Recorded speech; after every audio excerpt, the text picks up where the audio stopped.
और मैंने 7 दिन का कोर्स कर लिया है, ईब ना बुलाइयो मैंने, मैं ईब नहीं आऊंगी आश्रम पे, बस मैंने थाम धक्का कर रहे थे जहाँ, तो मैंने इतना सा कर लिया है। तो ठीक है भाई, रहेगी वह। उस दिन गई जब वह घरा, तो रात ने बाबा दिखा उसने, ब्रह्मा बाबा। बोला जीप खड़ी है और बाबा ने कहा है कि चल तू बैठे और या जीप चला। तो बोला मैंने तो कदे साइकिल भी ना चलाई, मैं जीप क्यों कर चलाऊंगी, मेरे बस की कोनी। तो वह नाटे अकना मेरे पे नहीं चल रहा है और मैं नहीं बैठूं। तो फिर बोला नू कह के बोला ना तने चलानी पड़ेगी, और उन्हें धक्के बोला मैं जीप में बिठा दी और चलवाई मेरे पे। बोला फिर मैंने चलाई, आगे जाके ना मैंने डर भी लग गया भाई मोड़ू क्यों कर इसने। तो लेकिन बोला फिर वो मैंने मोड़ ली, चला ली जीप। तो तू बोली अगले दिन कोई नहीं बुलाना आया मैंने, क्योंकि कह आई थी वह तो मन ना बुलाइयो। अगले दिन मैं आप पे चली गई सेंटर पे, कोई नहीं बुलाना आया, मैं गई सीधी और मैंने ब्रह्मा बाबा का फोटो देखा। तो नु बोले कि यो कौन है, तो फिर उसके बारे में बताई। तो बोली कि मन्ने तो इससे मिलना है। तो बोले भाई न्यू क्यों कर मिला लावा, तू 1 साल आ, रोज मुरली सुन, ये नियम कायदे हैं, ये सब चीज पूरी करे फिर ले चलेंगे।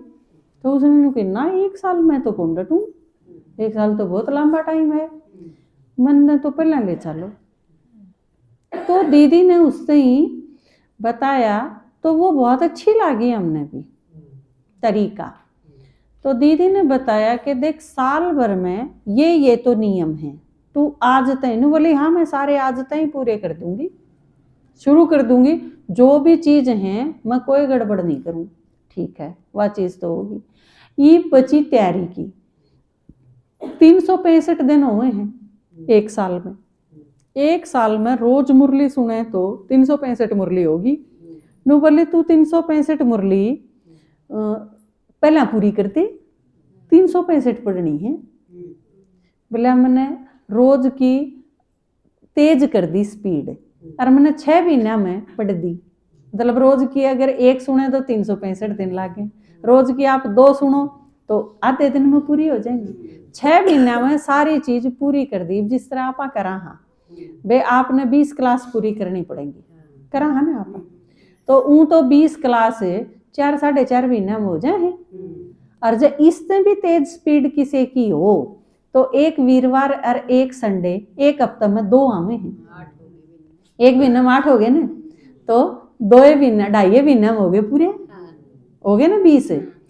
वे 20 क्लास न्यू 3 महीना में पूरी कर दूं, और रोज की चाहे मैंने 5 मुरली पढ़नी पड़ो, मैं सारी मुरली पढ़ दूं। इतनी तेज स्पीड जिसकी हो तो कम टाइम में भी उतनी तैयारी करी जा सके। ये पुराने जमाने में जब ये बैलगाड़ी ये होया कर दे तो आदमी की स्पीड तो चला करता, ये स्पीड विमान की है। अब आपने जाना अमेरिका है, लेकिन इतना लंबा टाइम को नहीं ना कि कई दिन में पहुंचो, तो आप प्लेन तो जा सको हो। तो न्यू ये स्पीड बदल जाएगी, आत्मा इसी आऊंगी। तो यह चीज अच्छी लगी बहुत कि इस तरीके से भी अच्छी तैयारी करवा के आत्मा जल्दी भी भेजी जा सके, जितना जिसका इतना उमंग उत्साह, लेकिन तैयारी फिर इसे हिसाब तो होनी चाहिए। तो ये चीज आप अपनी अपनी माताएं की जो सेवा करो, आपकी क्लास में जो हुए हैं, तो उनकी आप इस ढंग से भी, क्योंकि हर आत्मा का अलग अलग हिसाब किताब है, अलग अलग उसकी सिचुएशन है, अलग अलग उसकी मन की स्थिति है। इन सारी चीज़ों ने देख के ने फिर उससे ही राय दी जा। और इसमें कई बार रीस भी नहीं करनी होती। कई बार आपने देखे भी होंगे कई मैं तो बाबा मिलन खातर 6 महीने में चली गई थी। इसका मतलब यो नहीं होता कि कोई भी 6 महीने में जा सके।